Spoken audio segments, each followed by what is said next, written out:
తాజ్మహల్ కట్టించినప్పుడు పేరు గుర్తుంది, కట్టిన వాళ్ళ పేర్లు తెలియదు ఎవరికి. ఏ మేస్త్రి పేరు తెలియదు, ఏ కూలీ పేరు తెలియదు. అవునా అవునా కాదు? అట్లాగే మనకి తెలియకపోవచ్చు కానీ కట్టింది మాత్రం వాళ్ళేగా. కట్టించింది ఏనైనా ఇంటి యజమాని దీపారాధన చేస్తున్నాడని అందరికీ వస్తుంది. దానికి కావాల్సినటువంటి పనులు చేస్తున్నటువంటి ఈవిడ కూడా పుణ్యం వస్తుందిగా. అదేవిధంగా ఇప్పుడు శివరాత్రి రోజున ఇంట్లో చిన్న పిల్లలు ఉంటారు, పెద్దవాళ్ళు ముస్లిం వాళ్ళు ఉంటారు, అలాగే భార్యాభర్తలు వీళ్ళంతా.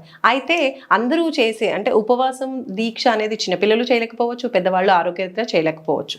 అప్పుడు ఈ ఇంటి పెద్ద ఎవరైతే ఉంటారో వాళ్ళొక్కరు చేసినా కూడా ఇంటి అందరికీ పుణ్యం వస్తుందంటారా? తప్పనిసరిగా నాన్న, తప్పనిసరిగా వస్తుంది. ఇప్పుడు మా నాన్నగారు సంపాదించిన ఆస్తిని మేము మా ఇంట్లో అందరం తింటున్నాము అంటే పుణ్యం కూడా అంతేగా, పాపం కూడా అంతేగా. అవునా?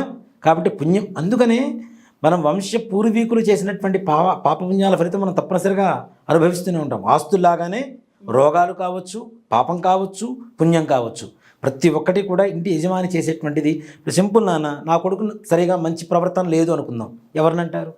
తల్లిదండ్రులు. పెంచేవాడినే కదా. సో మరి అలాంటప్పుడు చెడ్డ పేరు వస్తున్నప్పుడు వీళ్ళ దగ్గర నుంచి వచ్చేటువంటి మంచి కూడా అందరికీ వస్తుంది కదా. కాబట్టి ఎవరైనా చేయలేనటువంటి వాళ్ళు ఇంటి యజమాని చేసినా తప్పనిసరిగా పుణ్యం అనేది ఇంటిల్లి బాధ అందరికీ వస్తుంది.